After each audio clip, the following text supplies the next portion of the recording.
নমস্কার বন্ধুরা, আরও একটা নতুন রেসিপিতে আপনাদের স্বাগত জানাই।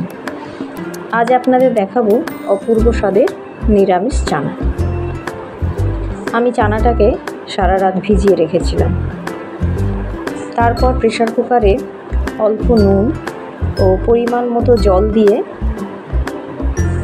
10 মিনিট রেখে সেদ্ধ করে নেব।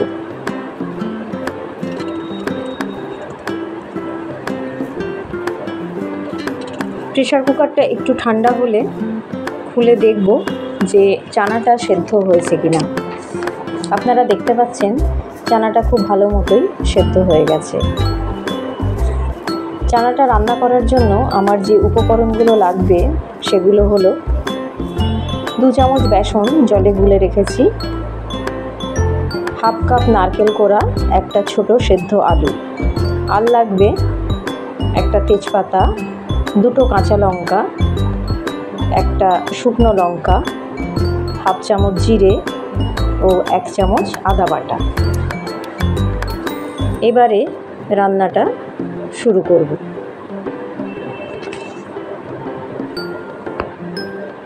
তেল গরম হলে প্রথমে শুকনো লঙ্কা, তারপর গোটা গরম মশলা, তেজপাতা ও জিরে দিয়ে কয়েক সেকেন্ড নেড়ে চেড়ে আদা বাটাটা দিয়ে দেবো।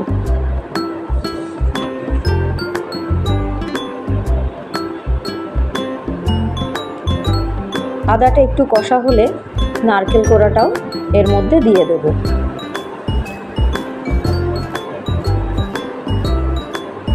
নারকেলটা কিছু সময় ভেজে নিয়ে তার মধ্যে সেদ্ধ আলু ও বেসন গোলাটা দিয়ে ভালো করে শুকনো করে নেব।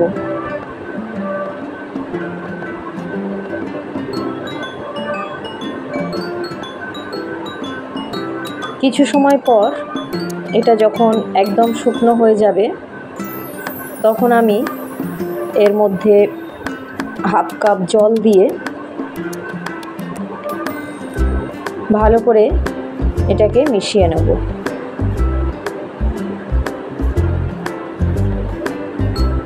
এবার একে একে পরিমাণ মতো নুন, হলুদ, জিরের গুঁড়ো, ধনের গুঁড়ো, তারপর কাশ্মীরি রেড চিলি পাউডার,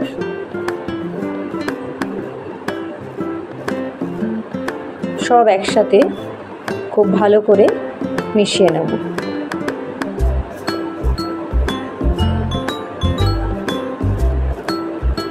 একসাথে ভালো করে মিশে গেলে তেল ছাড়া অবধি এটাকে আমি রান্না করতে থাকব।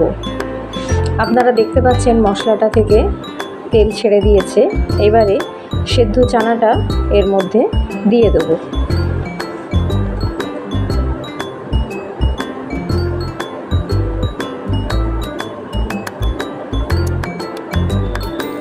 মশলার সাথে সেদ্ধ চানাটা খুব ভালো করে মিশে গেলে 1 চামচ চিনি দিয়ে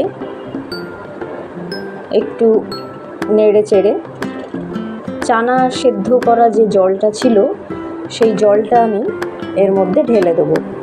চিনিটা আমার আগেই দিতে হতো, কিন্তু চিনিটা আমি দিতে ভুলে গেছি বলে চিনিটা আমি পরে দিলাম।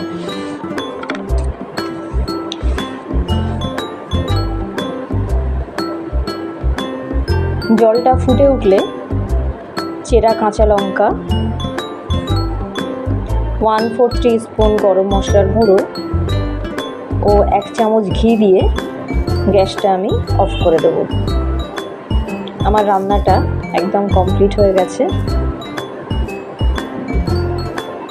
তারপর এটা রুটি, লুচি ও পরোটার সাথে গরম গরম পরিবেশন করব।